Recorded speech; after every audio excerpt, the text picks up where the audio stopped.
Parfait. Très bien. Donc, comme j'étais en train de dire, voilà, vous avez ici le sommaire qui est proposé. Et dans ce sommaire, nous allons commencer par une introduction pour présenter les différentes parties et constitutions du transformateur, donc de la machine qu'on va étudier. On va après s'intéresser aux différents types de transformateurs, OK, dans la partie suivante, et l'utilité justement que ce transformateur aura par rapport aux différentes applications. On va se poser certaines questions. Qu'est-ce qu'un transformateur idéal? Qu'est-ce qu'un transformateur réel? Et justement, les réponses à ces questions vous seront données tout au long de cette présentation.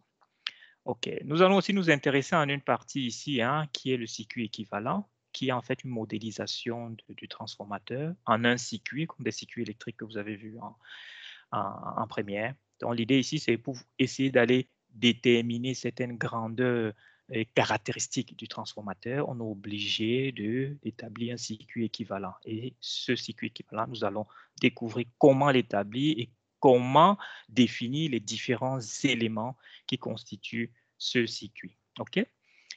Ensuite, nous allons nous intéresser au transformateur en lui-même. Sur un chantier, vous trouvez un transformateur. Alors, comment est-ce que vous pouvez interpréter les informations que vous allez trouver sur sa plaque à bord? OK? Et en triphasé, parce que le plus souvent, on rencontre beaucoup plus de transfo triphasés.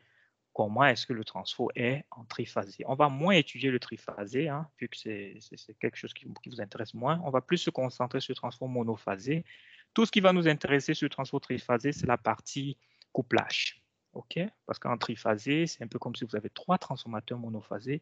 À ce moment, il y a une notion qui est tout à fait nouvelle, qui va entrer en jeu, qui est ce qu'on appelle le couplage. OK? Il faut pouvoir coupler les enroulements. Ça veut dire connecter les enroulements d'une certaine façon pour qu'elles puissent être adaptées à ce que vous voulez faire. OK? Ça, c'est le sommaire. Alors, les transformateurs, de manière générale, nous entourent. Ça, c'est quelque chose qui est très, très évident.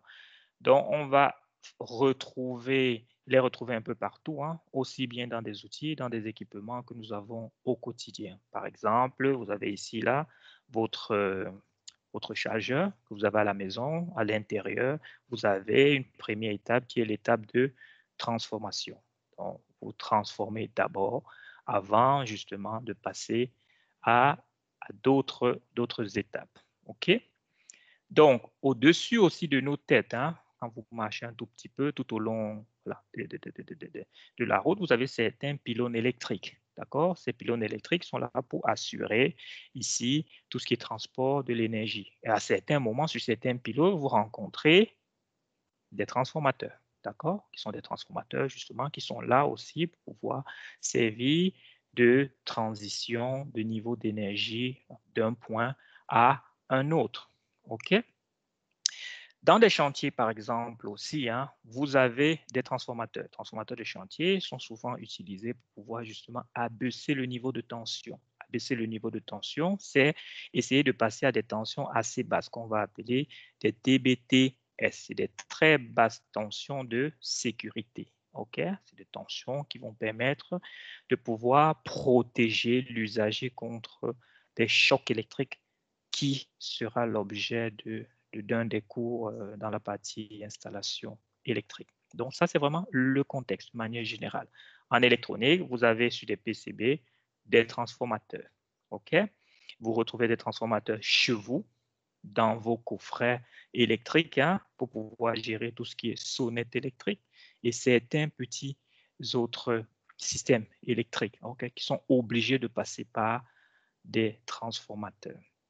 Alors, au niveau de l'introduction, de quoi est constitué le transformateur?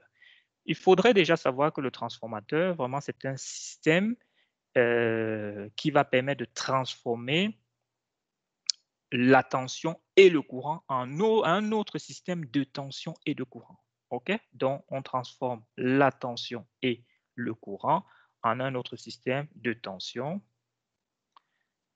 et de courant. OK? Et on reste à la même fréquence.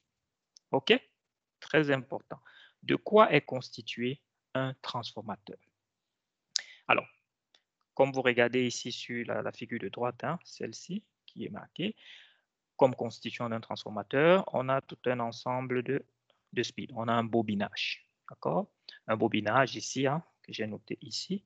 Vous aurez un bobinage qui sera appelé bobinage primaire et d'un autre côté, un bobinage qui sera appelé un bobinage secondaire. Les deux ne sont pas forcément disposés de cette façon, hein. Vous pouvez avoir plusieurs styles de disposition. Je vous en parlerai un peu plus tard. Vous avez aussi dans votre transformateur un circuit magnétique. OK? Ce circuit magnétique ici, c'est ça que j'en appelle souvent votre culasse. Donc, c'est votre circuit magnétique. On en a parlé lorsqu'on faisait l'introduction, hein, du coup. Donc, votre circuit magnétique, lui, sera constitué d'un matériau ferromagnétique, si vous vous souvenez. D'accord? On a vu l'intérêt. Pourquoi utiliser un matériau ferromagnétique? Donc, notre circuit magnétique. Enfin, pour certains transformateurs, en particulier lorsqu'on est dans des très hautes tensions, on va avoir besoin d'un système de refroidissement. OK? Donc, le système de refroidissement, justement, l'objectif, ce serait d'essayer de refroidir, okay? D'évacuer la chaleur de votre transformateur. En basse tension, on n'a pas besoin. Le plus souvent, le refroidissement se fait de façon naturelle, hein? Donc, c'est de l'air ambiant qui refroidit votre transformateur. Mais quand on est à de très, très hautes tensions, à ce moment, on a besoin, on ne peut plus que se fier à l'air ambiant, on est obligé de trouver des systèmes, hein, pour pouvoir refroidir notre transformateur. Alors, quels sont les différents types de transformateurs que l'on peut rencontrer? On va essayer de brosser ça rapidement. Tout d'abord, on a le premier transformateur qui est le transformateur de puissance, hein. Comme son nom l'indique, Power Transformer. Transformateur de puissance, en fait, c'est un élément essentiel dans le transport de l'énergie électrique. Donc, on le retrouve essentiellement dans l'exploitation du réseau électrique. Okay? Lorsqu'on a des tensions très haute tension, hein, par exemple, ou en haute tension, c'est à ce moment qu'on va retrouver ce genre de transformateur, aussi bien au niveau de la production ou du transport de l'énergie électrique. OK? Au niveau de la production ou du transport de l'énergie électrique. Je vais voir s'il n'y a pas de questions. Pas de questions. Très bien. Alors, le deuxième type de transformateur est le transformateur de distribution. Alors, qui dit distribution dit qu'on est déjà à des niveaux de puissance un peu plus faibles. OK? Quand on était avec des transformateurs de puissance, on avait des niveaux de puissance qui étaient assez élevés, hein, 5 MVA, OK, à 575 MVA. Ça, c'est bien ce qu'on appelle la puissance apparente, hein. Ça, c'est S, puisque l'unité, c'est des VA. D'accord? Alors, par contre, quand on est dans les niveaux de distribution, on a des puissances qui sont un peu plus basses, hein. On est généralement inférieur à 2,5 kVA. Là, on entre dans le domaine de la distribution. Donc, transformateurs de distribution, ce sont ceux généralement qui vont servir à alimenter le réseau de distribution. Okay? Donc, c'est quand on est à l'approche des villes, quand par exemple, on va se trouver dans des cabines de distribution pour alimenter tout un quartier, pour trouver ce genre de transformateur. OK? Qu'est-ce qu'on a encore comme type de transformateur? On a des transformateurs redresseurs qui sont fort utilisés en électronique. OK? Alors, un transformateur redresseur, c'est un transformateur qui est encore appelé adaptateur secteur. Okay? Sur le marché, on l'appelle beaucoup plus adaptateur secteur. Okay? Donc, en fait, il est constitué d'un transformateur qui va abaisser d'abord la tension alternative. Donc, à l'intérieur, on a un transfo qui est là. Ensuite, on a un pont de diode qui va redresser, qui est ici, qui va redresser justement cette tension. Okay? Donc, à la sortie de votre transformateur redresseur, théoriquement, vous avez un niveau de tension plus bas. Donc, vous avez quelque chose comme ceci. Okay? Vous avez quelque chose comme ceci. D'accord? Sans oublier que s'il y a des filtres, si on rajoute des filtres là, les électroniciens maîtrisent ça mieux, vous aurez une tension qui sera de plus en plus redressée. OK? L'objectif, c'est vraiment un boîtier qu'on appelle adaptateur secteur qui va nous permettre justement de partir de l'alternative, donc diminuer le niveau de tension, redresser et avoir à la sortie quelque chose de de continu. OK? Alors, autre type de transformateur, c'est des transformateurs d'isolement. Un transformateur d'isolement, son objectif, ce n'est pas de diminuer ou d'augmenter une quelconque tension. Parce que sur un transformateur d'isolement, si on a du 230 à l'entrée, on va avoir du 230 à la sortie. OK? C'est encore ce qu'on appelle un transformateur de séparation. Son objectif, c'est uniquement d'assurer ce qu'on entend par isolation galvanique. Donc, isoler totalement, donc isoler électriquement, si vous voulez, deux circuits. OK? C'est très, très utile lorsqu'on veut se protéger contre les chocs électriques. OK? Très, très utile. D'accord? Donc, autre chose, il est aussi utilisé lorsque on a des installations qui sont sensibles aux perturbations parasites. Hein. On utilise aussi ce type de transformateur. On utilise des transformateurs d'isolement aussi lorsqu'on veut changer de régime de neutre. Ça aussi, ça fait partie d'un des cours que l'on verra dans la partie installation électrique. On utilise des transformateurs d'isolement. D'accord? Ici, vous avez par exemple un transformateur de chantier ici, qui est un transformateur d'un kVA, ça c'est bien la puissance apparente, et qui va bien transformer du 230 vers le 230. Donc vous voyez qu'au fond, il n'y a pas de transformation au niveau de la tension, donc ni du courant, mais l'idée c'est vraiment que électriquement, les deux circuits que l'on utilise soient totalement séparés. N'hésitez pas à poser des questions, hein. Je peux m'arrêter, il n'y a pas de souci. Alors, autre type de transformateur, l'autotransformateur. Ça, vous avez déjà probablement vu et entendu parler aussi. L'autotransformateur, en fait, est un transformateur qui ne dispose que d'un seul enroulement. La partie secondaire, c'est une partie de l'enroulement primaire. Vous pouvez le voir ici. On a l'enroulement primaire qui est bien celui-ci. Hein, et vous voyez qu'on est venu piquer ici sur le primaire pour pouvoir ressortir le secondaire. OK? Donc, la tension U2, c'est une fraction de la tension U1. OK? Dans ce cas, on a affaire à un transformateur, par exemple ici, abaisseur. On vient tirer U2 sur une partie de U1. D'accord? Ceci, abaisseur, celui-ci, élévateur. C'est tout à fait l'opposé de ce que je viens de dire. OK? Donc, l'objectif de ces transformateurs, c'est vraiment essayer d'adapter de manière un peu plus précise la valeur de la tension nominale. D'accord? Le gros avantage, c'est au niveau du coût, de la taille, okay, aussi, et en quelque sorte des performances. L'inconvénient majeur, c'est généralement utilisé pour les petites tensions. Hein. C'est pour ça que vous les trouvez facilement sur le marché. Hein. Vous pouvez l'avoir facilement aussi dans le laboratoire. Donc, on ne peut jouer à ça que lorsqu'on a des petites tensions. OK?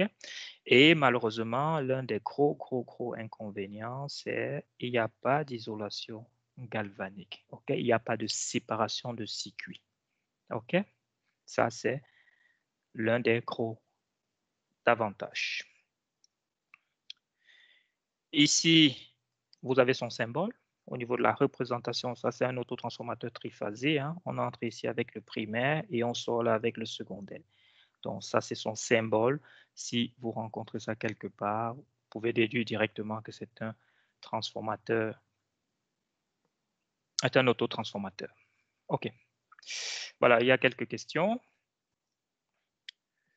Je ne comprends pas le fonctionnement de cet autotransformateur. OK. Oui, Edouard, c'est quoi la séparation des circuits? Séparation des circuits, en fait, je prends un exemple. Hein.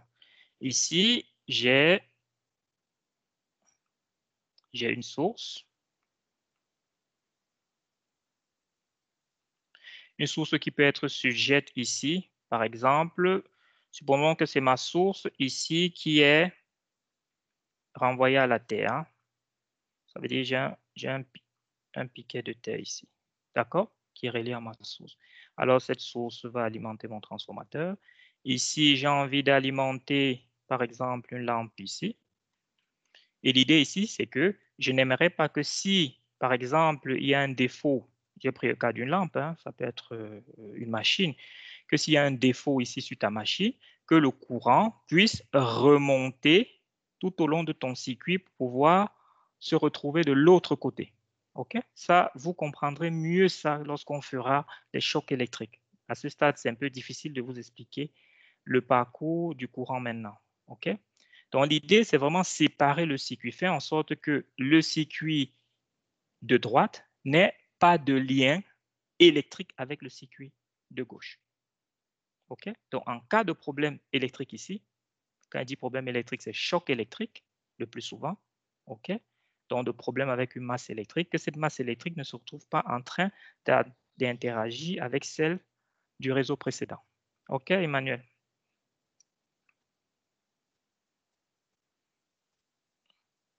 Mais je reviendrai dessus hein, lorsqu'on va parler des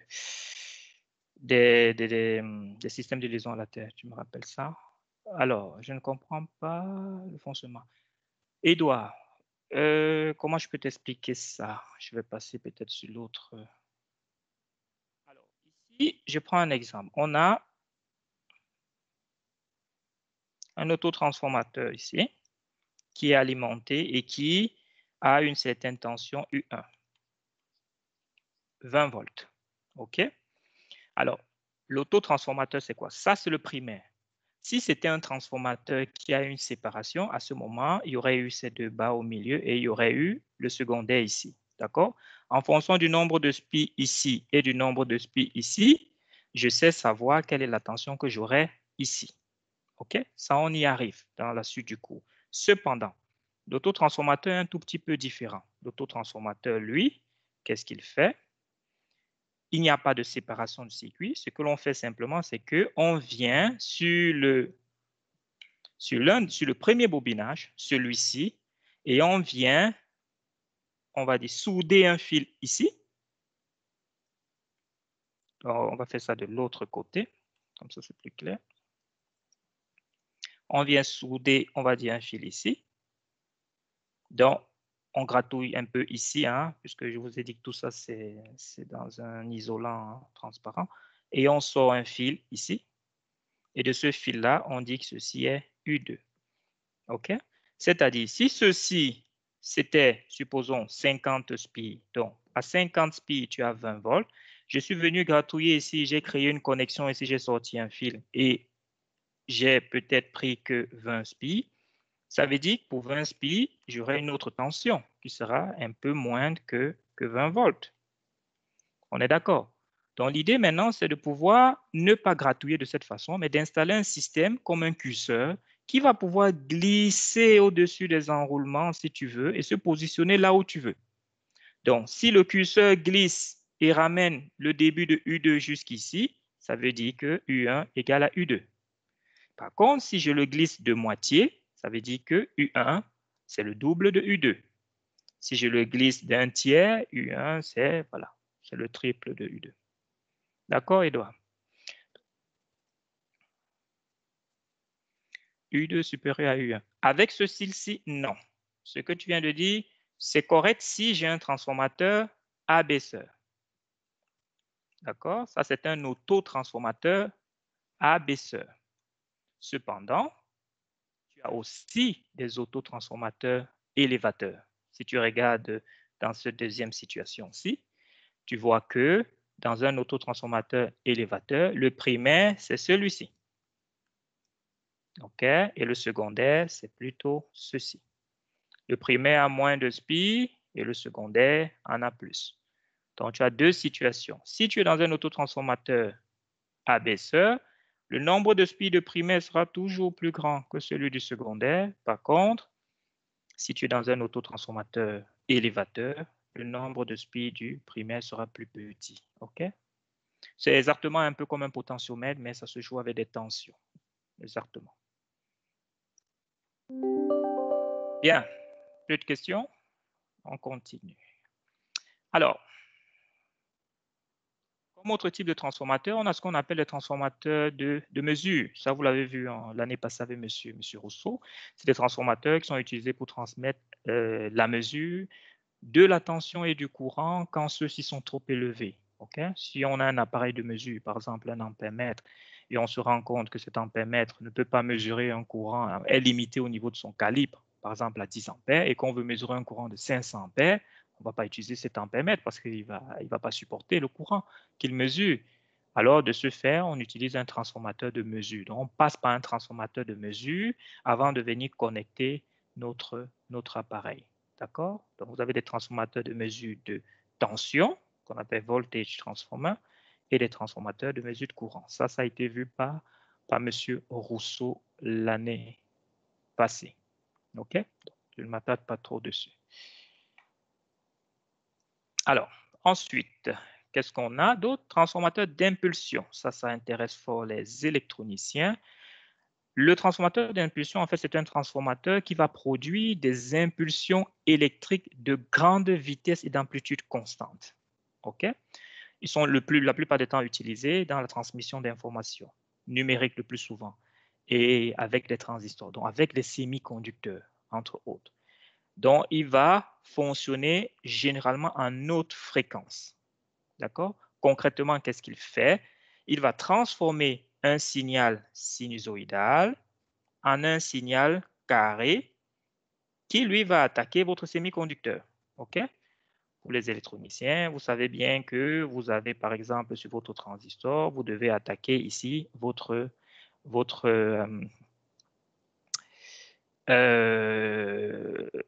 si je prends un morse, c'est votre grille, OK? Et ça, c'est la base. Hein? Si c'est le transistor, c'est la base. Donc, quand c'est le morse, c'est la grille. Donc, vous devez attaquer votre grille pour pouvoir justement ouvrir, fermer votre transistor, OK? À une certaine fréquence. Alors, pour pouvoir attaquer votre grille, si c'est un transistor, vous avez besoin d'un courant IB. Par contre, si c'est un MOS, vous avez besoin d'une tension de grille, OK? Un VGS, par exemple. Alors, vous utilisez un transformateur d'impulsion qui, lui, va vous passer de l'alternatif en carré pour pouvoir justement attaquer cette grille. D'accord? Probablement, vous avez déjà entendu parler de ça. OK. Donc, je crois qu'on a fait le tour des différents types de transformateurs. Il en existe d'autres. Moi, je n'ai pas encore réussi son cours, le cours de monsieur. Oui, je sens. Courage. Courage. Alors, on va continuer.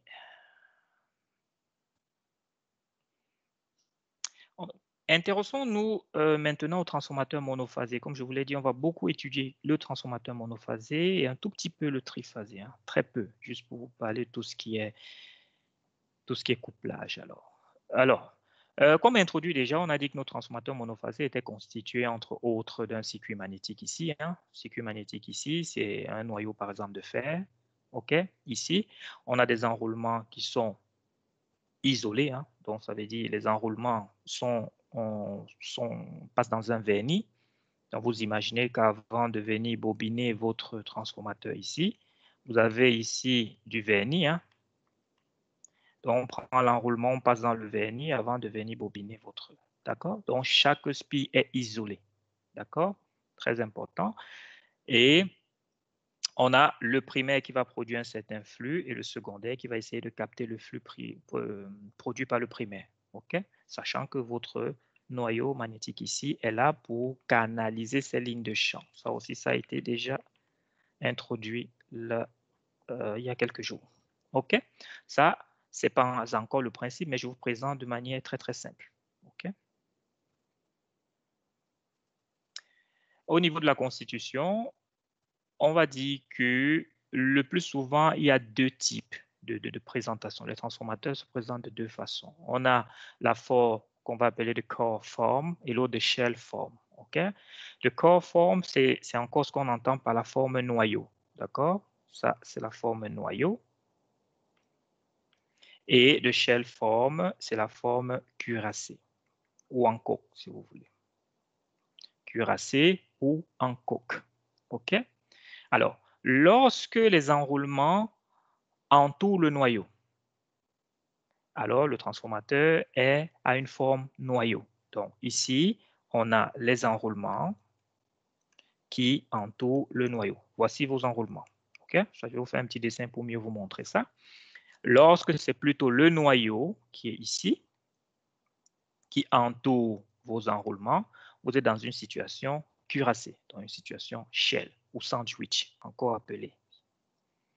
OK? Concrètement, qu'est-ce qui se passe là-dedans, hein? Pour visualiser un tout petit peu ici.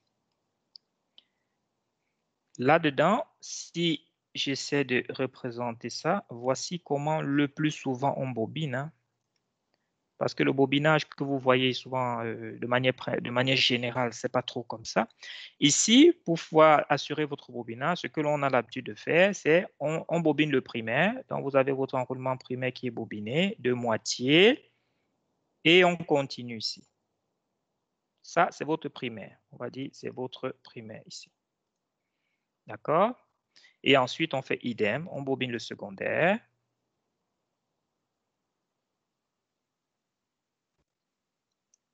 De prime.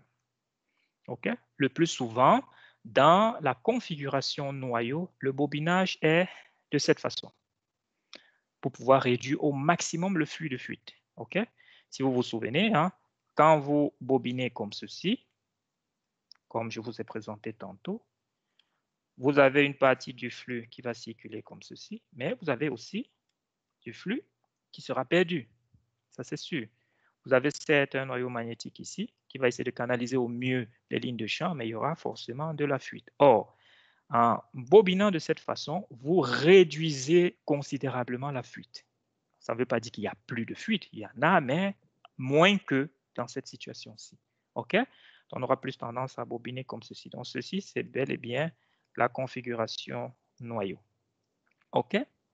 Donc, on va dire par exemple que 1' c'est votre arrivée tension élevée, hein, haute tension si vous voulez. Et puis 2' c'est votre sortie basse tension. D'accord? Si vous voulez. 1' ce sera votre high voltage. Et 2' ce sera votre low voltage. D'accord? Votre secondaire. Bien. L'avantage de ça, c'est quoi? Comme on dit ici, hein, vous avez un meilleur refroidissement, vu que c'est reparti. OK? Vous avez une facilité au niveau de la maintenance et vous avez moins de pertes. OK? Ça, c'est l'avantage de cette configuration-là. De l'autre côté, on a la configuration shell, qu'on dit cuirassé ou en coque. Dans cette configuration, alors, concrètement, ce qui se passe là-dedans, que vous ne voyez pas bien, c'est ceci. C'est vrai que ce n'est pas top ce que j'ai dessiné là. OK. C'est ceci. Donc, vous avez ici à l'intérieur un premier enroulement qui sera, je vais plutôt, supposons que je coupe, hein, supposons que je vienne ici à l'intérieur et que je fasse une coupe comme ça. Une coupe A. D'accord? Donc, je coupe comme ceci. Et je vous présente ici ce que vous allez voir. Qu'est-ce que vous allez voir? Vous allez voir un premier enroulement ici. OK? Cet enroulement, ce sera l'enroulement, par exemple, du primaire. Ensuite, juste en dessous, vous allez placer un deuxième enroulement, qui est l'enroulement du secondaire. Ensuite, vous replacez l'enroulement du primaire et l'enroulement du secondaire. OK? De cette façon, votre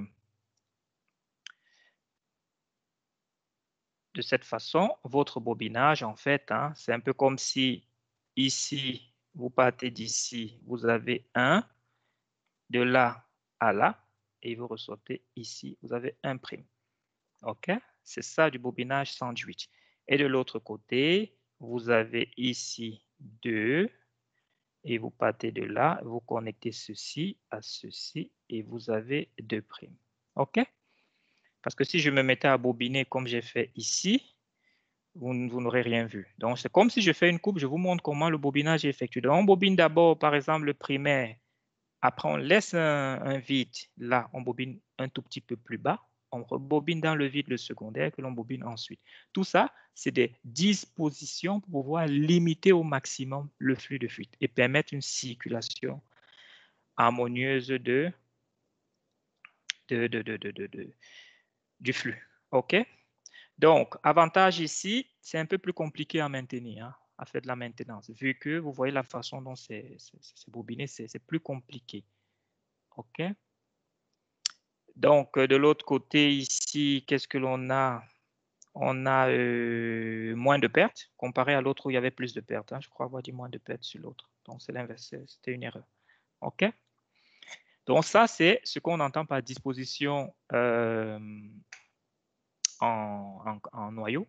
D'accord? Et disposition sandwich ou en coque. D'accord? Est-ce qu'il y a des questions là, ce niveau? C'était pour vous présenter mieux le slide. Hein. Bien, on va continuer. Alors, comme j'ai précisé à l'introduction du cours, le refroidissement des transfos n'est possible qu'en haute tension. En basse tension, le refroidissement se fait par ventilation naturelle. Au niveau du refroidissement, on va distinguer deux types de transformateurs. Ça, je vais passer rapidement. Au niveau du refroidissement, on va distinguer deux types de transformateurs.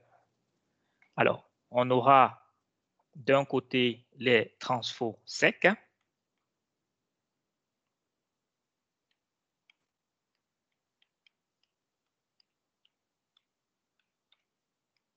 Et d'un côté, on aura les transfos immergés dans de l'huile. OK? C'est les deux types de transfos qu'on va distinguer. OK. Lorsqu'il s'agit du refroidissement, OK? Le refroidissement sur la plaque à borne, dans la plaque de votre transfo, vous allez avoir certaines informations et ces informations sont généralement constituées de 4 lettres. Si vous avez affaire à un transformateur immergé dans de l'huile, ça veut dire qu'il y aura 4 lettres. Par contre, si votre transformateur est sec, vous n'aurez que 2 lettres. OK? Que signifient ces lettres? Les deux premières lettres, les deux suivantes, les deux premières lettres vont toujours s'intéresser au refroidissement interne du transfo. Et les deux suivantes au refroidissement externe. OK? Par contre, si je suis dans un transfo sec, vu qu'il n'y a que 2 lettres, on ne s'intéresse qu'au refroidissement externe. OK? Alors, sur les deux premières lettres, on a les deux premiers chiffres, hein, on va dire deux premières lettres, pardon. Sur les deux premières lettres, on a la première lettre ici qui va s'intéresser au type de fluide et la suivante au type de circulation. Sur les deux lettres suivantes, idem, type de fluide et type de circulation. OK? Qu'est-ce qu'on entend par type de fluide? Hein? Type de fluide, comme vous l'avez vu, si c'est immergé dans de l'huile, on peut avoir de l'huile comme type de fluide, on peut avoir de l'eau, on peut avoir de l'air. OK? À défaut de l'huile. Au niveau de la circulation, on peut avoir une circulation naturelle. Hein? Tout ça, c'est dans vos slides. On peut avoir une circulation forcée ou on peut avoir une circulation dirigée, hein, qu'on appelle encore canalisée. D'accord? Donc, ça, c'est en ce qui concerne le refroidissement du transfo, en fonction du type de transfo. Donc, on va revenir sur les slides. Donc, sur les slides ici, comme on vous a dit, le refroidissement, l'objectif, c'est vraiment pour essayer d'évacuer la chaleur un maximum. Hein, c'est ça. Donc, au niveau des types de fluides, comme je vous l'ai dit, l'air, l'huile et l'eau. Okay? Si j'ai un transfo d'office immergé dans de l'huile, donc je suis dans cette situation-ci. Hein. Donc, les autres, c'était juste pour vous dire que ça existe aussi. Alors, qu'est-ce que l'on a aussi? On a au niveau des types de circulation, naturel, forcé et dirigé. OK?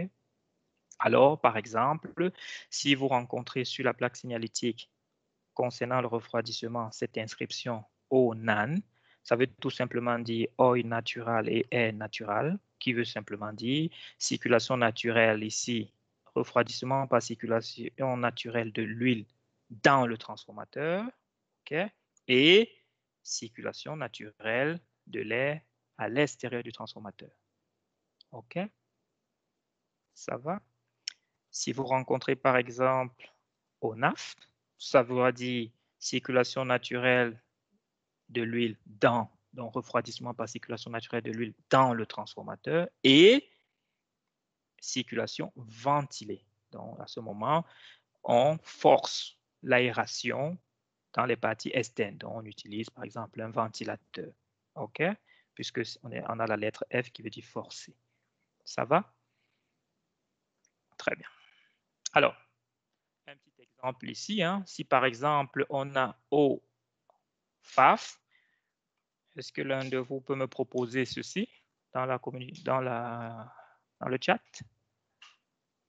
Que veut dire OFAF, par exemple?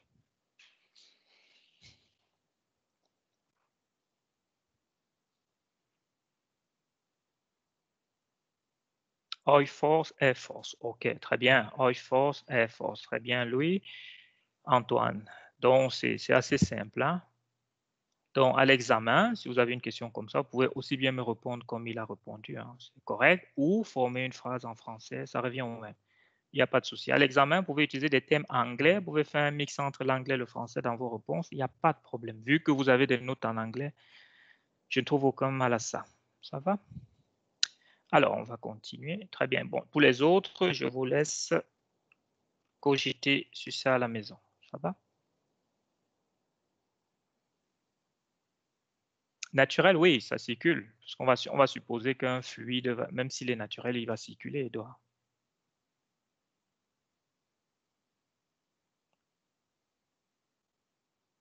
Dans le mouvement des fluides, hein, même si c'est naturel, on va supposer que le fluide circule. Il ne reste pas sur place. Ça va? Bien. Plus de questions? Non? Très bien. Ben, on va continuer. Hein. Donc, le reste, vous pouvez le faire chez vous. Autre chose, concernant l'isolation des transformateurs. Hein. Dans un transformateur, on vient de parler du système de refroidissement. Mais il faudrait savoir que le système de refroidissement peut aussi servir de moyen d'isolation. OK? Déjà, vous savez que chaque SPI est isolé hein, au moyen d'un isolant transparent. Donc, l'huile qui refroidit ne conduit pas. Donc, l'huile, quand on vous dit le transformateur immergé dans l'huile, cette huile-là ne conduit pas, n'est pas conductrice. Donc, on utilise aussi cette huile-là pour pouvoir évacuer la chaleur. Donc, c'est aussi un style d'isolation. D'accord? De manière générale, le plus souvent, chaque enroulement, comme je vous l'ai dit, est isolé avec du vernis, isolant transparent. Et souvent, on rajoute une couche de papier. Ça, vous pouvez le voir ici, hein, sur cette figure ici en dessous. Vous pouvez voir qu'il y a des couches de papier qui sont rajoutées carrément entre les spilles. C'est ce qu'on fait souvent. Pour quelqu'un qui a déjà ouvert un transfo, il a probablement vu qu'il y a du papier qui traîne là. OK? Avant, on utilisait l'huile ascarelle. C'était fort utilisé, mais maintenant, c'est interdit. Et vous avez certains gaz qui sont aussi utilisés, qui sont toujours utilisés, hein, comme l'hexafluorure du soufre, là, SF6, ici, qui sont toujours utilisés, hein, mais beaucoup plus en tant que gaz d'extinction d'arc hein, et gaz isolant pour des appareils à très très haute tension. Ça, c'est quand on est dans des très hautes tensions, quand c'est des transformateurs, quand on est déjà dans des transformateurs de puissance. Elle conduit bien l'électricité, mais bien la chaleur de l'huile.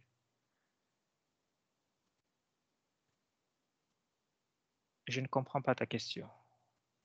Elle conduit pas bien l'électricité, mais bien la chaleur de l'huile. Oui, elle évacue la chaleur de l'huile. Donc, elle n'est pas conductrice niveau électricité, si tu veux.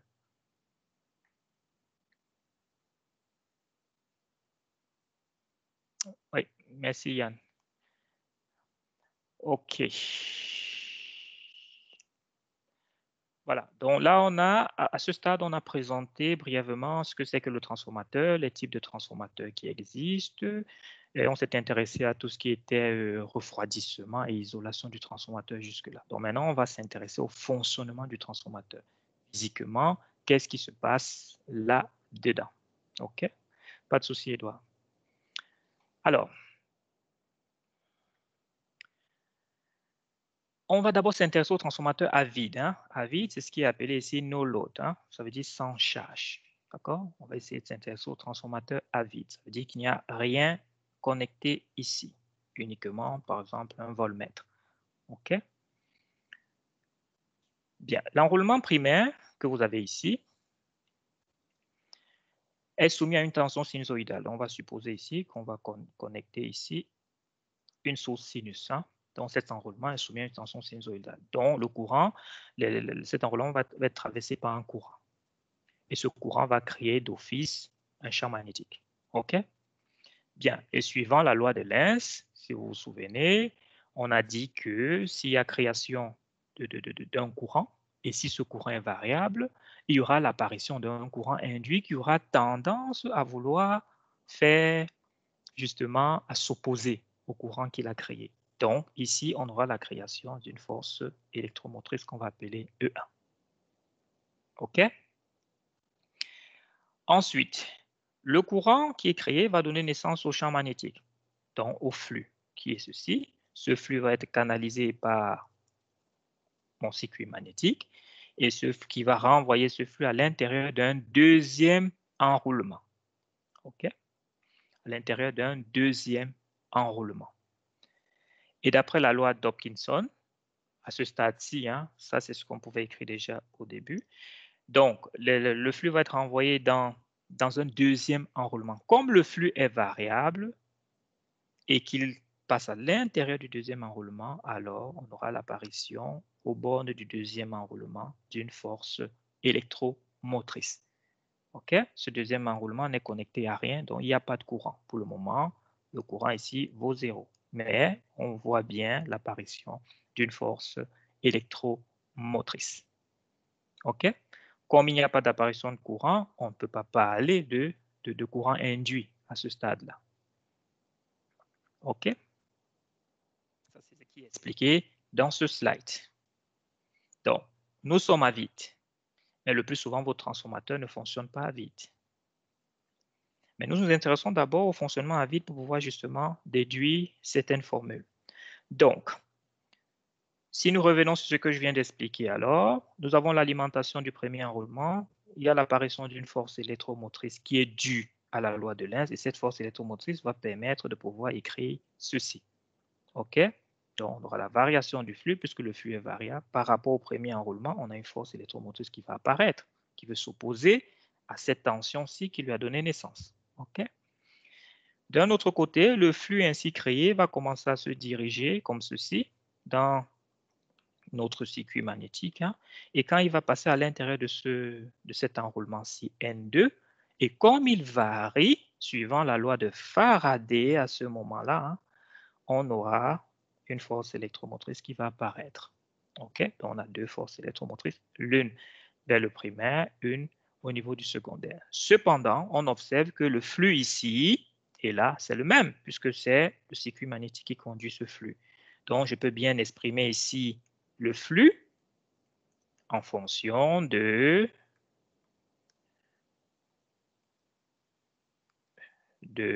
ma force électromotrice. Hein. Je peux aussi exprimer le flux ici en fonction aussi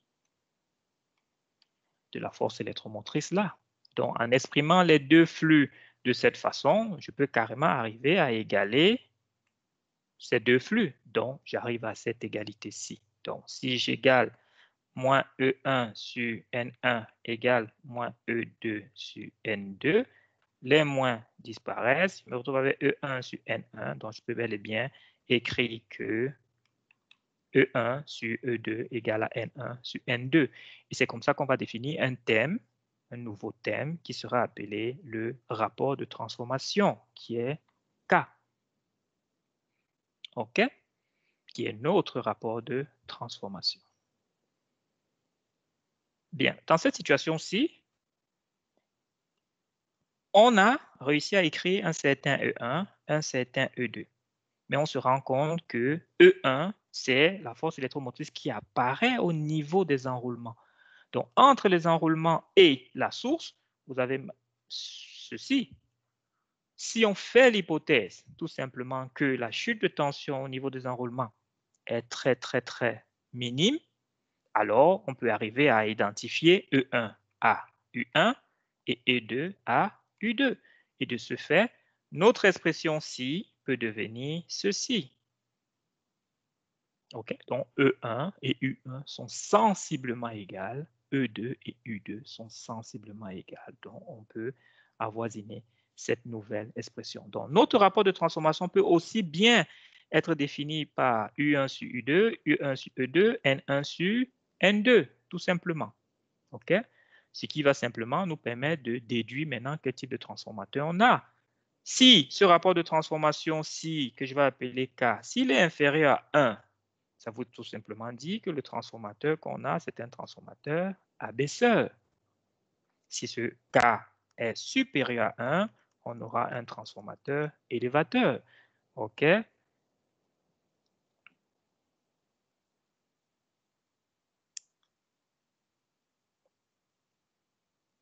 Oui, si je ne me trompe pas. Oui, élévateur. Et si K est égal à 1, alors on a un transformateur d'isolement. Si vous vous souvenez, on a dit que le transformateur d'isolement, c'est bien celui qui permet de rester, de passer par exemple de 230 à 230. On est dans l'étude du transformateur ASMA. Comme on étudie le transformateur, voilà, on va arriver sur le cas en charge. Hein. L'idée, c'est parce que quand on fait l'étude d'un élément, d'une machine, on est obligé de l'étudier dans plusieurs situations. Quand elle ne fonctionne pas, il y a des éléments que tu peux déterminer que lorsqu'elle ne fonctionne pas, parce que lorsqu'elle fonctionne, il y a d'autres phénomènes qui se produisent. Et pour ça, dans l'étude du transformateur, on est obligé de passer par son fonctionnement à vide, parce que ce fonctionnement nous permet d'obtenir ou d'approximer un maximum d'informations. Okay? Ce qu'en charge, c'est un peu plus difficile, parce qu'en charge, tu as l'apparition d'autres phénomènes. OK? Ça te va, Asma?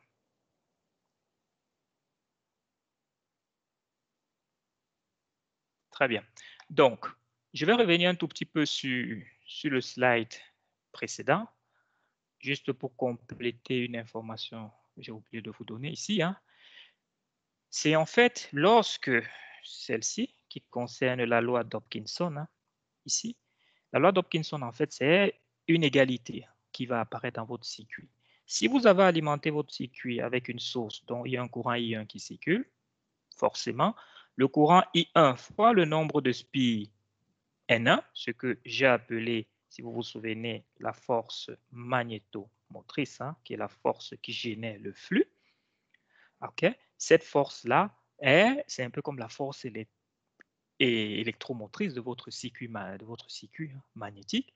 Alors, cette force-là, c'est bel et bien égal à la résistance de votre circuit ici, qui est votre réluctance, donc la réluctance de ceci, hein, fois le flux qui circule. Donc, cette égalité, quand on est à vide, la force magnétomotrice d'office égale à ceci. Okay? S'il y a un enroulement et un courant qui circule dans cet enroulement, alors il y a une force magnétomotrice. D'accord? Dans notre situation, il y a un enroulement, il y a deux enroulements, mais le courant ne circule que dans l'enroulement du primaire. Parce qu'au secondaire, je vous l'ai dit, il n'y a encore rien de connecté, donc il n'y a pas de courant. Donc, on n'a pas d'influence à ce niveau. D'accord? Cette égalité doit toujours être vraie, tout le temps. OK? Maintenant, nous allons passer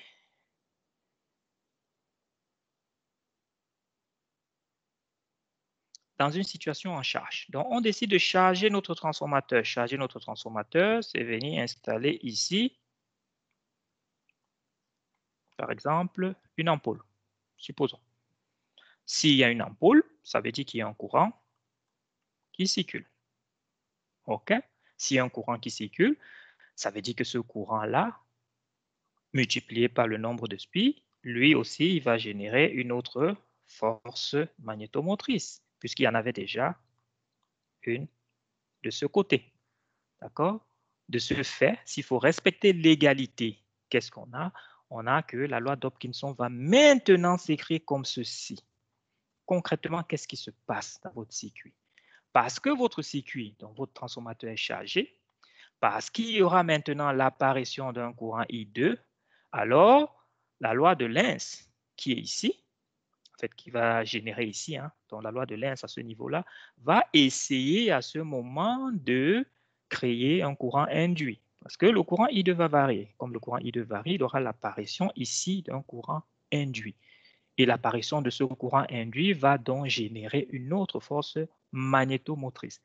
Et cette force magnétomotrice va alors essayer de faire en sorte que dans votre circuit magnétique, le flux s'équilibre. OK? Donc, le flux que vous avez quand vous êtes à vide n'est pas le même que vous avez quand vous êtes en charge. Parce que le flux va essayer de s'équilibrer de façon à respecter ceci. OK? Parce que ceci est fixe. Ça, c'est votre réluctance. C'est un peu comme le matériau. Il est fixe. OK? Avant, ceci était égal à uniquement ceci. Maintenant, brusquement, on enlève ceci. Donc, forcément, ceci a équilibré l'équation. OK? Ça, c'est ce qui se passe. D'accord? Et si on va faire une hypothèse pour pouvoir continuer. On va faire l'hypothèse qu'on va supposer que le matériau est idéal. D'accord? Idéal dans cette situation-ci, ça veut tout simplement dire que cette réluctance-ci, c'est 0. Ça veut dire que le matériau n'a pas de réluctance. La réluctance, c'est un peu comme la résistance du matériau, si vous voulez. Donc, le matériau n'a pas de réluctance. Ça, c'est une hypothèse que l'on pose. Hein? Attention. Donc, si je fais l'hypothèse que le matériau a une réluctance nulle, alors, je peux arriver à écrire cette égalité, et de cette égalité, je peux arriver à obtenir cette nouvelle expression, qui est en fait notre rapport de transformation. Donc, on peut conclure à ce stade que, ça c'est une hypothèse que j'ai faite, qu'en fait notre rapport de transformation peut aussi approximativement, une hypothèse vous permet uniquement d'approximer quelque chose. OK? Vite fait, de dire, voilà, je fais l'hypothèse pour approximer, pour avoir l'ordre de grandeur. Ce n'est pas pour avoir une valeur exacte. Donc, l'hypothèse a été faite et on est arrivé à la conclusion que le rapport de transformation peut aussi être égal à N1 à I2 sur I1. On sait que c'était déjà égal à U1 sur U2, qui était aussi égal à E1 sur E2. Donc, si vous avez votre transformateur, vous avez la plaque signalétique de votre transformateur, vous pouvez simplement aller regarder hein, sur la plaque signalétique. Si vous avez le courant du primaire, le courant du secondaire, vous pouvez me dire quelle est la valeur du rapport de transformation et si c'est un transformateur élévateur ou abaisseur. Ça, vous pouvez le dire rapidement. OK? C'est une approximation, mais ça permet d'avoir ce que l'on sait. D'accord?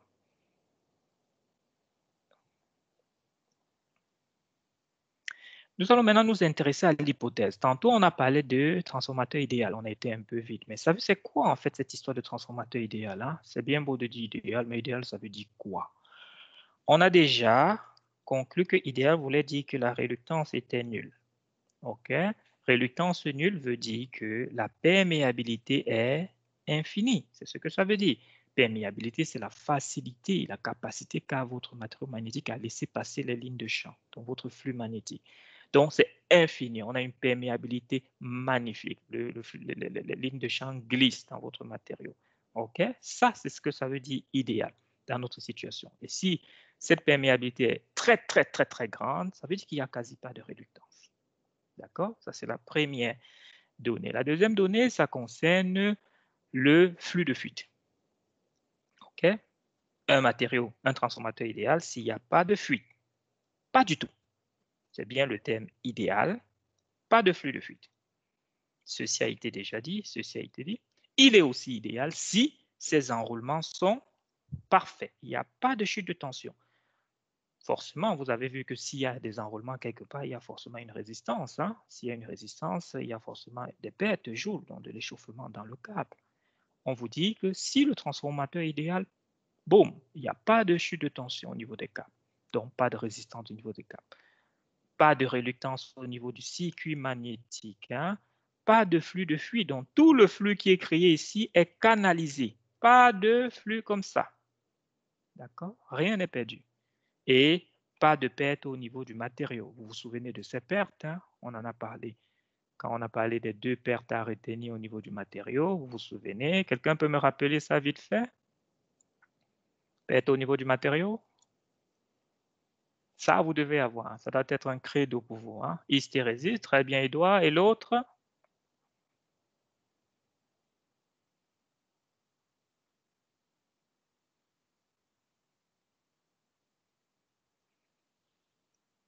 Chaleur du matériau. Courant de Foucault, merci Mohamed. Hein. Chaleur, non. Chaleur, ce n'est pas le nom d'une perte. Merci Sanakon. Très bien. Donc, on a ces pertes-là. OK? Donc, voilà. Ça, c'est une situation de si on a un transformateur idéal. OK? Mais en pratique, vous êtes tous d'accord avec moi que ce n'est pas possible, ça. Hein? Pas du tout. Donc, dire qu'un transformateur idéal, ça, c'est utopique. De manière générale, le transformateur que l'on a forcément des pertes, au moins des pertes joule, des pertes au niveau des chutes de tension et de l'énergie consommée aussi. Et ce genre de transformateur est appelé transformateur réel. OK? Donc, on ne parle pas de transformateur. Vraiment, le transformateur idéal, c'est de grosses hypothèses pour simplifier. Simplifier et avoir une idée. D'accord? Ce que vous avez le plus souvent, c'est toujours le cas. Vous branchez votre transformateur, vous n'avez même pas branché votre téléphone, il chauffe. Allez m'expliquer ça. Ça, c'est les pertes liées au circuit magnétique. Tout simplement. Vous magnétisez votre circuit, ça chauffe. Donc, c'est l'hystérésis. Ça va à ce niveau. Alors, un transformateur réel, lui, va tenir compte de quoi? Tout simplement. Forcément, c'est l'opposé de tout ce qu'on vient de dire. Hein. On va tenir compte du fait que les câbles ne sont pas idéaux. Donc, il y a un chute ohmique. On va tenir compte du fait que le circuit magnétique ne va pas canaliser tout le flux. Il y aura des pertes, un flux de fuite ici. OK? On va tenir compte aussi que le matériau magnétique sature. Donc, perte par hystérésis, si vous vous souvenez. La saturation, c'est lié à l'hystérésis. D'accord? On va aussi tenir compte du fait que le matériau possède sa propre réluctance, hein? C'est-à-dire le matériau a une certaine résistance au passage du flux magnétique. OK? Donc, nous, on s'intéresse aux matériaux réels, aux transformateurs réels. OK? Ça, c'est ce qui nous intéresse. Alors, on va essayer d'établir maintenant un tout petit peu le circuit équivalent de notre transformateur. Alors, circuit équivalent de notre transformateur, il va ressembler à quoi?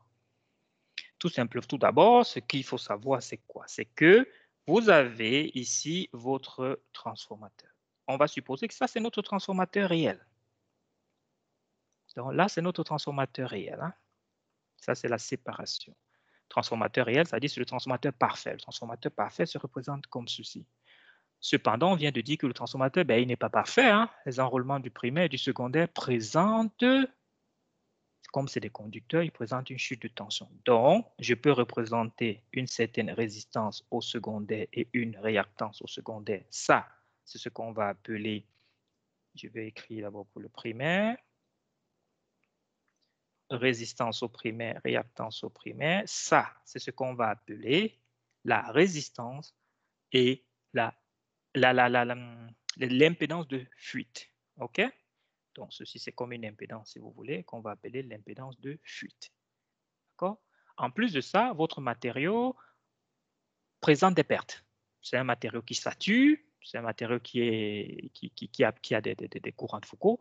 Donc, tout ceci va se représenter dans un autre circuit qui est cette fois-ci en parallèle par une première résistance. Cette résistance-ci, c'est la résistance des pertes fer qui sera notée R mu. Résistance des pertes fer. D'accord? Quand on parle du fer, on parle du circuit magnétique. Donc, soit vous allez entendre parler de résistance des pertes de fer, qui est encore les pertes magnétiques. Donc, c'est la résistance qui matérialise les pertes dans le fer. Et comme perte dans le fer, vous avez les pertes par courant de Foucault, les pertes par hystérésis. C'est ça, l'échauffement de votre matériau. À côté de ça, vous avez plutôt à ce moment la réactance, qu'on va appeler la réactance magnétisante, qui est le flux utile. Puisque vous avez votre matériau, vous avez un flux qui va circuler d'un point à un autre. Et ce flux-là, qui est utile, qui est celui qui sera capté par le deuxième enroulement, il est représenté ici. D'accord? Ceci représente les éléments ceci représente la résistance de votre câble. Ceci représente les fuites que vous avez au primaire. Ceci représente la résistance de votre câble au secondaire. Ceci représente les fuites que vous avez au secondaire. OK? Dans le flux de fuite que vous avez au secondaire, parce que X représente un flux. Ceci représente les pertes que vous avez dans le matériau, et ceci, c'est le flux utile. OK?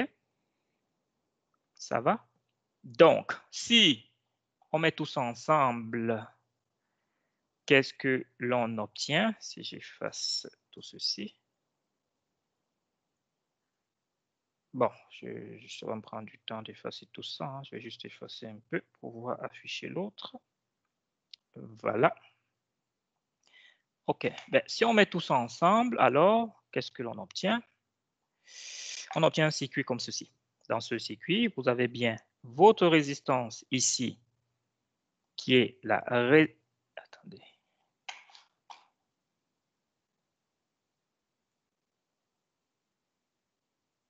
Pardon.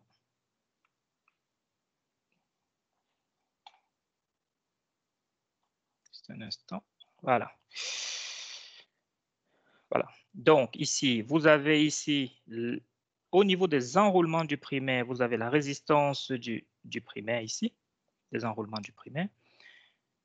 La réactance de fuite de l'enroulement du primaire, parce que votre enroulement de primaire ici, il a un flux qui va partir et un flux qui sera perdu. Donc, on va dire que ceci, c'est le F1.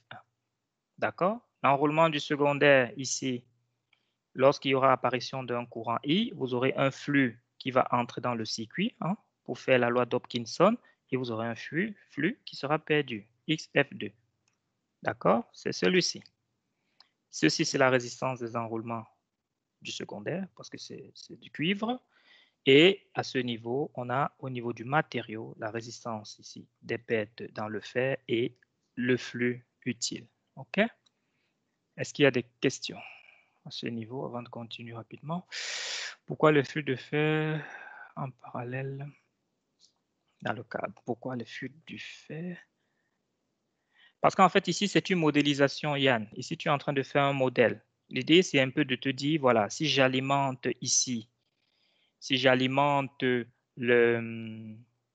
mon circuit, c'est-à-dire mon transformateur ici par une certaine tension extérieure, alors quelle est la tension réelle qui se trouverait si j'avais un transformateur idéal? Donc ici, tu es obligé de mettre en série tous les éléments qui sont liés au conducteur.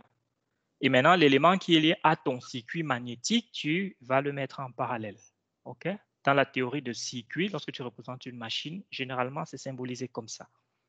OK?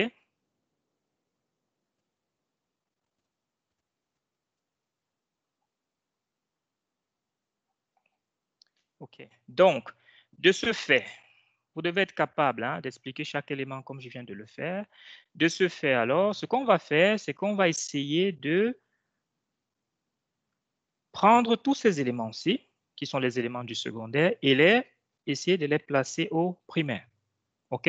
De ce fait, si vous regardez bien, vous verrez que R2 devient R2'. OK? F2 devient XF2'. U2 devient U2'. OK? Mais ce passage-là, c'est ce qu'on dit schéma équivalent ramené au primaire. Donc, je fais le schéma équivalent que je ramène au primaire. OK? Alors, pour pouvoir ramener cela, forcément, il faut adapter les expressions. Donc, U2 qui est ramené au primaire, en fait, ici, U2', c'est en fait K fois U2. Donc, si je connais le secondaire, je peux trouver ce que je ramène au primaire. Idem, R2', c'est K carré et X2', c'est K carré fois XF2. OK? Ça, c'est des éléments que je ramène au primaire. D'accord? Je suis en train comme ça d'établir le circuit équivalent progressivement. OK? Ensuite, ce que je fais, en fait, c'est je vais regrouper, poser d'abord une hypothèse. Hein? L'hypothèse, ça, je vais vous montrer ça ici. Je vais faire l'hypothèse que ceci est très petit devant ceci. OK? Si ceci est très petit devant ceci, alors ceci peut être renvoyé de ce côté. D'accord? Sans changement. OK? Si je renvoie ces deux éléments de ce côté-ci, alors je peux additionner les résistances entre elles et additionner les réactances entre elles et arriver à un schéma équivalent simplifié qui est celui que vous devez utiliser à chaque fois que je vous donne un exercice dessus. Je ne vous demande pas d'utiliser les précédents, non. Vous utilisez celui-ci à chaque fois que je vous donne un exercice sur un schéma équivalent. Vous prenez directement ceci, sachant que dans RE, il y a bien R2 plus R1. dans XE, il y a bien ceci. D'accord? Et savoir d'où vient chacun de ces éléments-ci. D'accord? Donc, ceci représente le schéma équivalent simplifié de votre transformateur. Dans un exercice, si je vous demande, déterminez-moi, ceci est appelé résistance de fuite, celui-ci réactance de fuite, OK? Celui-ci résistance magnétisante, celui-là réactance magnétisante. Hein? Résistance magnétisante ou résistance des paires de fer, c'est la même chose. D'accord?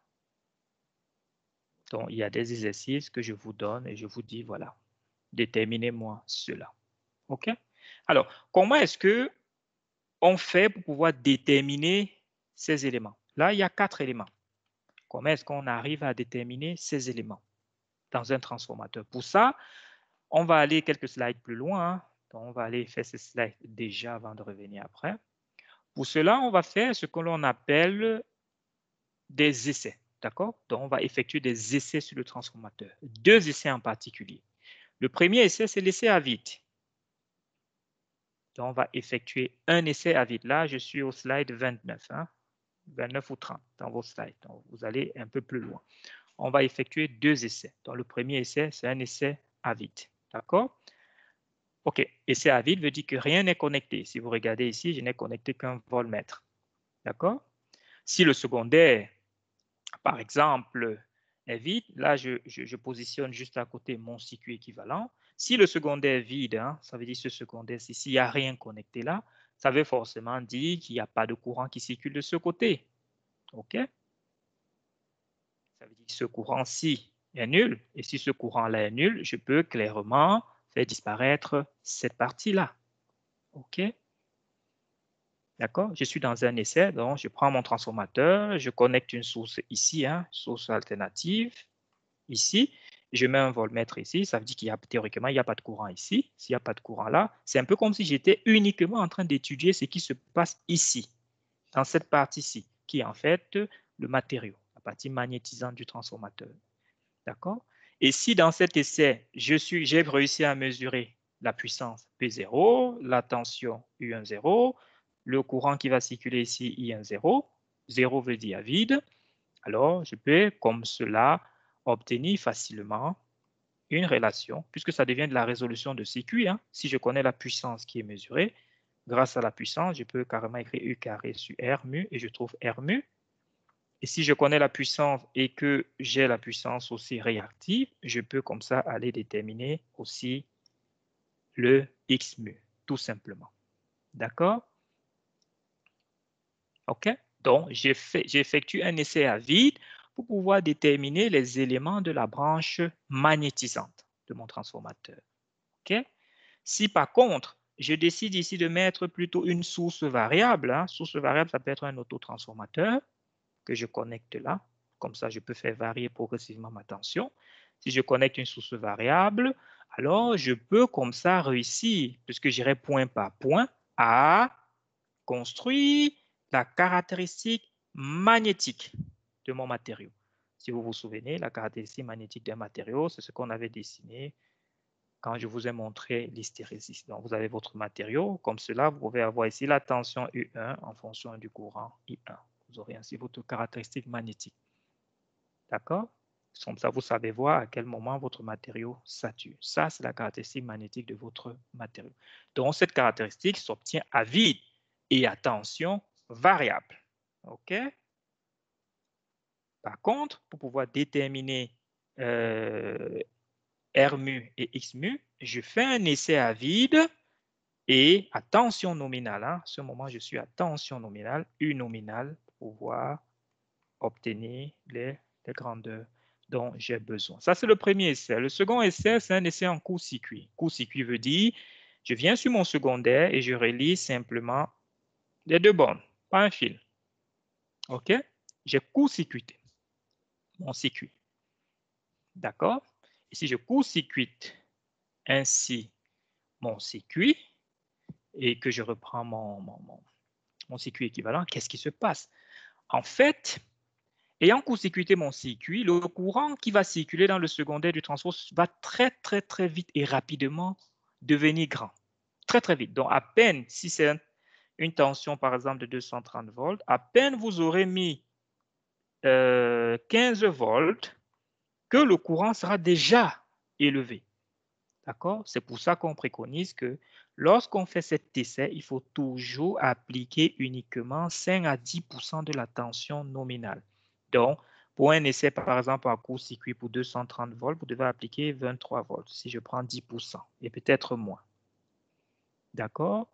Et si le courant monte très, très vite, ça veut dire que votre matériau, en fait, n'a pas le temps de se magnétiser, puisqu'un matériau se magnétise lorsqu'il est à tension nominale, comme je vous l'ai dit. Si le matériau n'a pas le temps de se magnétiser, ça veut dire qu'en fait, que cette partie-là peut être négligée. Parce que s'il ne s'est pas magnétisé, ça ne sert à rien. Ça veut dire que vous ne pouvez pas voir ce qui se passe dans cette partie. Vous vous retrouvez avec un circuit comme ceci. Et ayant ainsi mesuré les pertes que j'ai appelées en court-circuit, le courant en court-circuit, vous pouvez simplement déduire, grâce à cette expression, ainsi la puissance, le RE et le XE. D'accord? Deux essais, un essai à vide, un essai en court-circuit pour pouvoir déterminer vos paramètres de fuite et magnétisant. D'accord? Alors, une question. Si on est à vide, on ne peut plus considérer que I1 est trop grand par rapport à I1 0. On a donc ramené R1, X1 à droite n'est plus correct. Oui, ce n'est pas totalement correct, mais comme c'est une approximation, ce que tu vois dans ton transformateur se passe totalement au primaire. Donc, il n'y a pas de souci. Asma, donne-moi une minute, s'il te plaît.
Voilà, désolé.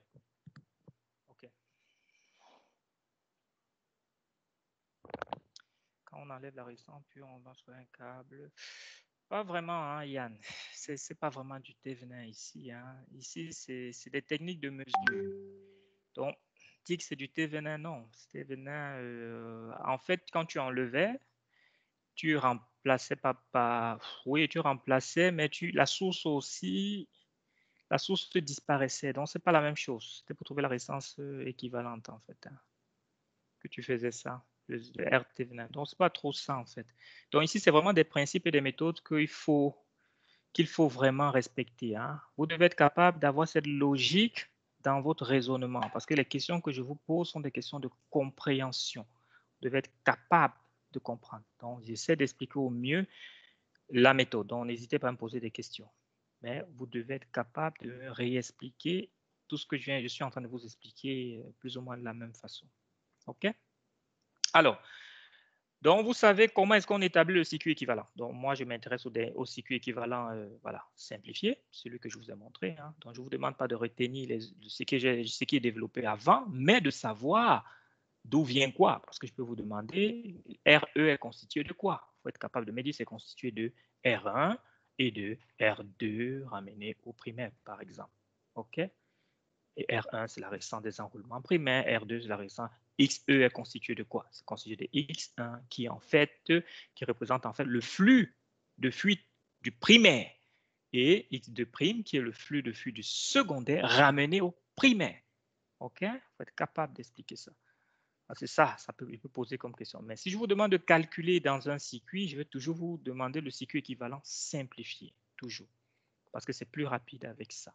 Alors, intéressons-nous rapidement à quelques pertes. Hein. Au niveau des pertes, il n'y a plus grand-chose à dire, puisque vous connaissez déjà tous qu'on aura des pertes liées à l'enroulement, donc des pertes joules, hein, ici. Et on aura des pertes dans le fer. Hein. Ces pertes dans le fer, vos camarades ont déjà cité ça. On a des pertes liées à l'hystérésis et au courant de Foucault. D'accord? S'il y a matériau magnétique, il y a de l'hystérésis. S'il y a une variation de flux dans un courant qui varie, vous avez des courants de Foucault qui apparaissent. Hein. Ça va? Alors, ce qui va nous permettre finalement de déduire le rendement. Donc, si on rentre une certaine puissance, il faut bien qu'on sorte une autre puissance. Et alors, le rendement ici, c'est un peu comme l'efficacité de votre matériel. Donc, le rendement, ce sera la puissance de sortie sur la puissance d'entrée. D'accord? Donc, P2 supérieur. Et la puissance d'entrée, c'est encore la puissance de sortie plus les pertes. D'accord? Donc, on peut écrire ça de cette façon et on peut déduire ça comme ceci. OK? Phi 2 ici, ça représente bien le déphasage de votre charge parce que ça dépend de ce que vous allez mettre dans votre transfo. Si vous avez connecté, par exemple, votre transfo et que vous avez connecté une ampoule, ça veut dire que ici le déphasage c'est 0 degré. Ça veut connecter plutôt une plaque à induction, c'est inductif, etc. etc. D'accord? Donc, le phi 2 c'est bien lié au déphasage. D'accord? Alors, cette caractéristique-là, qui est ce rendement, à quoi est-ce qu'il ressemble? Ce rendement, simplement, lui, va ressembler à ceci. OK? Donc, ça, c'est l'allure. Je ne vous demande pas de forcément savoir comment y arriver, mais d'avoir en tête que ça se dessine comme ceci. C'est les électromécaniciens qui développent d'où ça vient. D'accord? C'est bel et bien la caractéristique du rendement d'un transformateur. On a bien le rendement en fonction du taux de charge. Hein? Quand on parle de taux de charge, ce sera toujours un rapport. Hein? C'est le courant mesuré par rapport au courant nominal. D'accord? Donc, on se rend compte que le rendement va monter progressivement et à un moment, il va commencer à descendre. L'idée, c'est de s'intéresser, par exemple, à déterminer ce point-ci s'obtient à quel moment. Et pour déterminer comment s'obtient ce point-là, il suffit simplement d'égaler les pertes joules et les pertes magnétiques. Okay? Comment est-ce qu'on arrive à ça? Hein? Pour pouvoir obtenir le maximum d'une fonction, si vous avez vu, ce sera la variation de votre rendement sur la variation du courant I2. Donc, vous reprenez l'expression précédente, qui est l'expression qui est ici. Hein. Ça, je vous montre un tout petit peu d'où ça vient, qui est l'expression ci. Vous reprenez ceci et vous dérivez cette expression par rapport à I2. D'accord? Si vous dérivez ça par rapport à I2 et vous posez égal à 0, forcément, vous allez arriver à conclure que l'on a le maximum lorsque les pertes joules égalent les pertes magnétiques. OK? De ce fait, quel est le courant que l'on a lorsqu'on est au maximum? Ce courant-là se détermine tout simplement en égalant ces deux pertes. Donc, on arrive à un courant qui est ceci, racine de cela. OK? Important à retenir, l'allure, très important, et savoir calculer le courant qui donne le maximum de vos transformateurs dans des exercices. OK? À ce stade-ci. Ordre de grandeur aussi à connaître, 95%. Le transformateur de manière générale a des ordres de grandeur de 95%. D'accord? On est entre 95, 94, voilà. Entre 90 et 95. C'est quand même pas mal. OK? L'idée, c'est d'avoir, voir si votre machine vraiment a un rendement assez conséquent. Hein. Ça va? Ce que vous rentrez, vous ne perdez pas tellement. Transformers are capable of receiving. Alors, il y a une vidéo juste après, hein, dans les... Vous avez une vidéo juste après, et cette vidéo, vous allez la voir hein, plus tard, parce que là, il n'y a pas assez de temps. C'est aussi l'avantage d'être en ligne. Il y a une vidéo qui est mise justement, et cette vidéo, c'est celle qui vous permet qui explique tout ce que je viens d'expliquer, hein, en plus simple. D'accord? Donc, je vais passer cette vidéo. Vous pourrez la voir bien après quand vous reverrez le cours ou un peu plus tard. Cette vidéo vous résume tout ce que je viens d'expliquer un peu animé. D'accord? Alors, on va continuer ici avec la caractéristique magnétique. La caractéristique magnétique, c'est exactement ce que j'ai présenté quand je vous parlais de l'essai à vide. La caractéristique magnétique d'un transformateur, c'est bel et bien la tension par rapport au courant ou le flux ici, hein, par rapport au courant. Et cette caractéristique s'obtient comment? Hein? On fait un essai à vide à tension variable. D'accord? Essai à vide à tension variable. D'accord? Et on peut ainsi avoir les différents points, les points, ainsi de suite. Vous montez jusqu'à saturation. Généralement, on monte jusqu'à 120% de la tension nominale. D'accord? Vous utilisez un autotransformateur qui va vous permettre comme ça de monter progressivement et d'avoir cette caractéristique. Hein. Bien, d'aucuns pourront peut-être me demander, oui, mais on ne voit pas. Pourquoi est-ce qu'on ne voit pas apparaître l'hystérésis ici? Tout simplement parce que si vous faites des mesures, vous allez utiliser des wattmètres, des voltmètres, etc. Et ces appareils, c'est des mesures efficaces, donc positives. Donc, c'est pour ça que vous ne voyez que ça. Si vous voulez voir l'hystérésis, vous êtes obligé de placer des sondes de courant et passer par un oscillo. À ce moment, vous allez bel et bien voir l'hystérésis. D'accord? Parce que ça, c'est une partie de l'hystérésis. Ça va? Alors, autre caractéristique, c'est la caractéristique externe. Hein. Votre transformateur, vous l'avez acheté pour qu'il puisse alimenter quelque chose. Alors, cette chose, ce sera votre charge.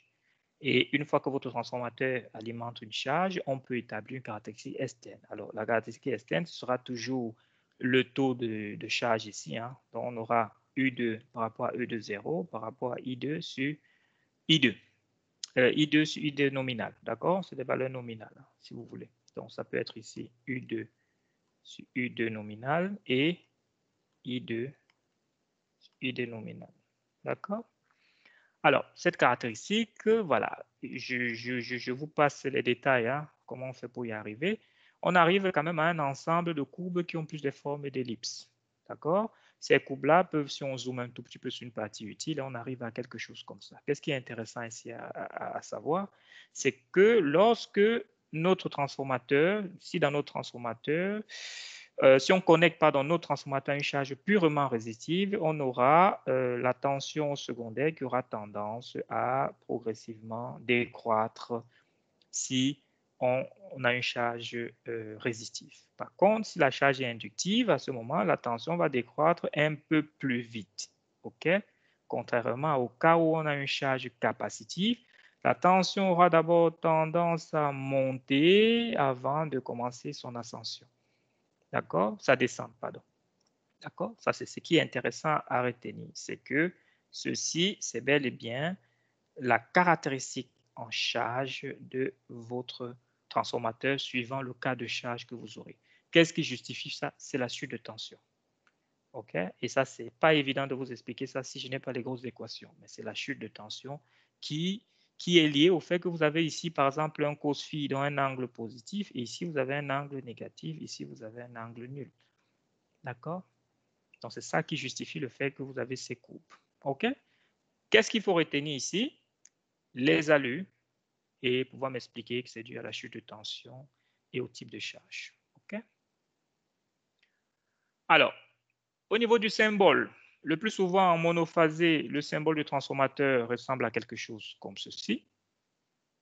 Je pense qu'il y en a qui ont déjà rencontré ça, en particulier les électroniciens. Hein. Je crois qu'eux, ils ont déjà rencontré beaucoup de choses. Déjà ici, ou comme ceci, d'accord?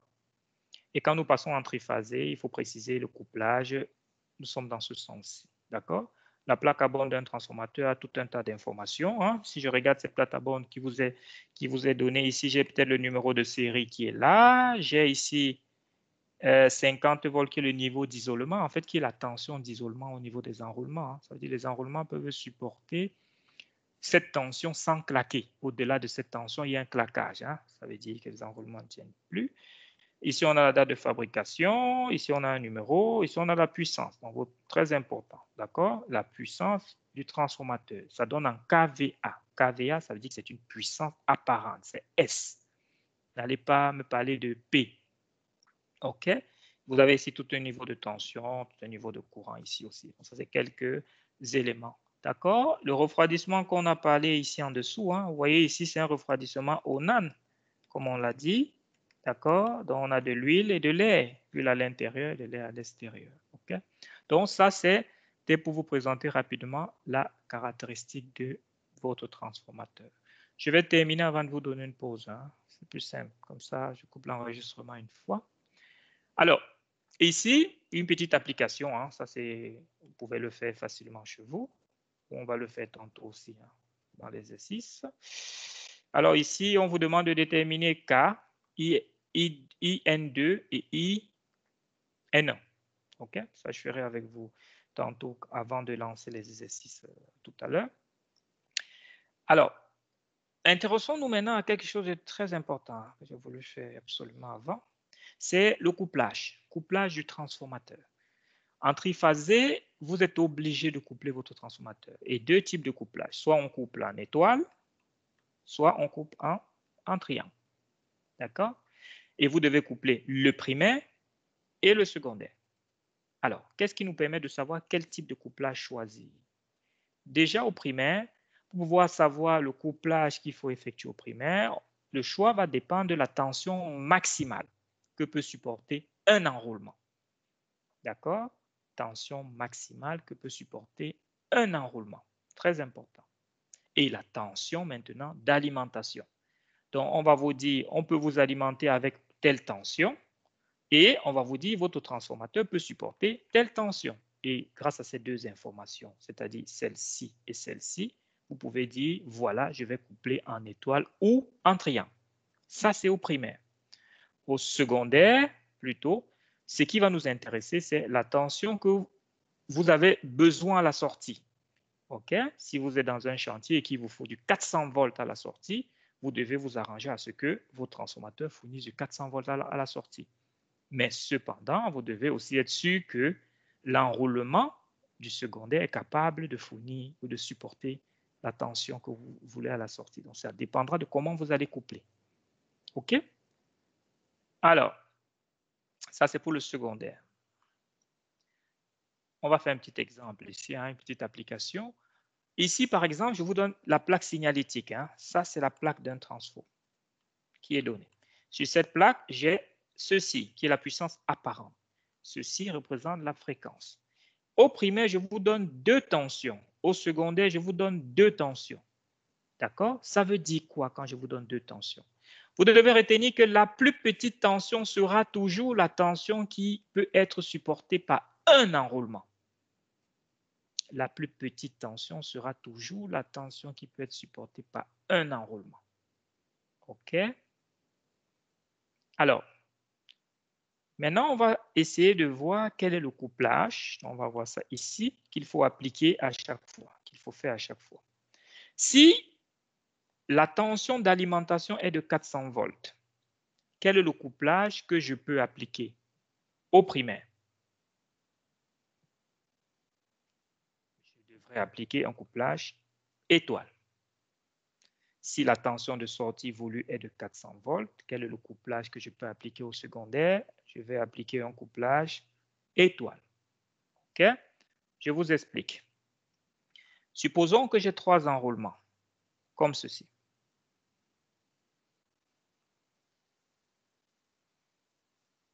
Pour le moment, je n'ai pas encore couplé, j'ai juste disposé. Je suis au primaire, donc là, c'est mon primaire.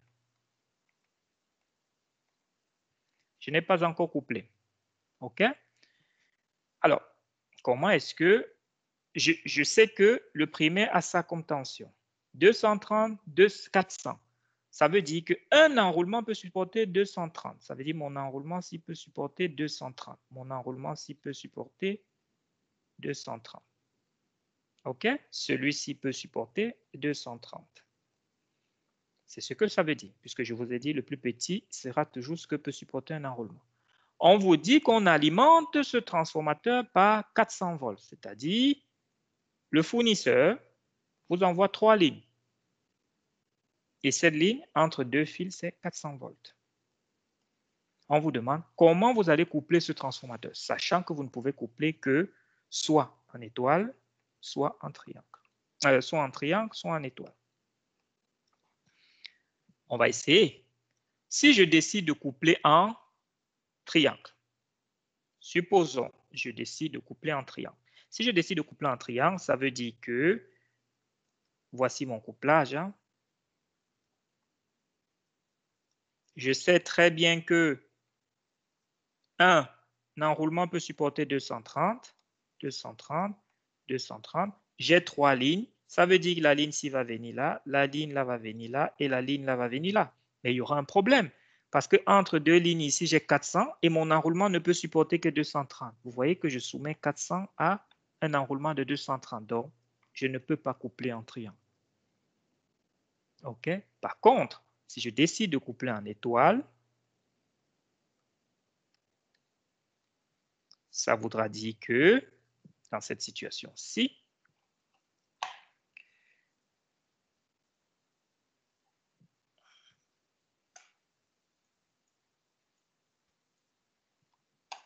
ça voudra dire que alors que ceci viendra là, ceci viendra là, ceci viendra là.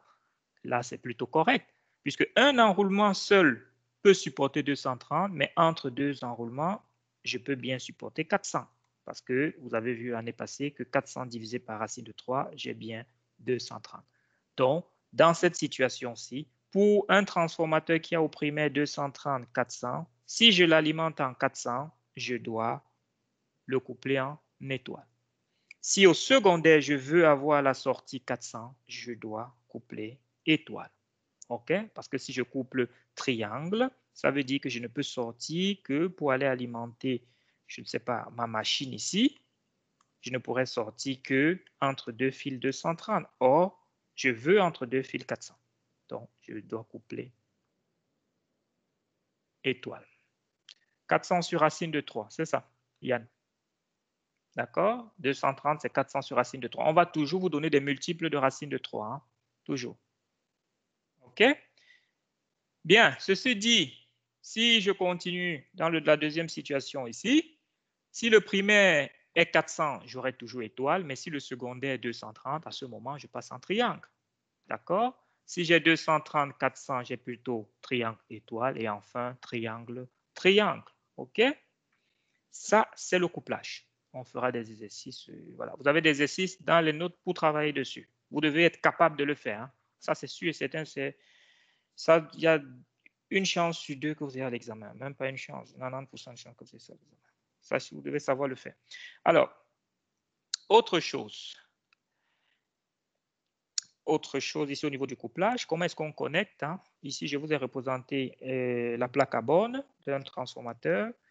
On a bien RST, RST, U et W. Comment est-ce que je vais connecter en triangle? Je sais que connecter en triangle, c'est encore faire ça. Ça, je sais le faire hein, quand il faut connecter comme ceci. Mais comment est-ce que j'arrive à connecter ça ici? Hein? C'est tout simple. Sur la plaque à borne, il suffit simplement de relier des fils comme ceci. Si vous étendez un peu les fils, vous verrez que ça donne exactement ceci. Il va vous donner ça, sans problème. Et de l'autre côté, il suffit de connecter une borne comme ceci et vous allez exactement avoir la même configuration que ceci. D'accord? Ça, c'est au niveau de la connexion. D'accord? Ça va? Très bien. Voilà. Ici s'achève alors ce cours sur le transformateur. Si vous avez des questions, je vous écoute. Sinon, on va faire une petite pause. On va revenir. Je vais corriger rapidement l'exercice que j'ai laissé tantôt. OK? Et on va faire le test rapidement et je vous lance dans les exercices à faire. Ça va? Il y en a 5. Très bien. Est-ce qu'il y a des questions?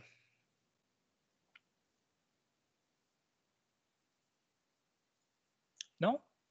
Parfait. Il est 14h30. On prend une pause et après la pause, Félix, on prend une pause et on revient à 14h45.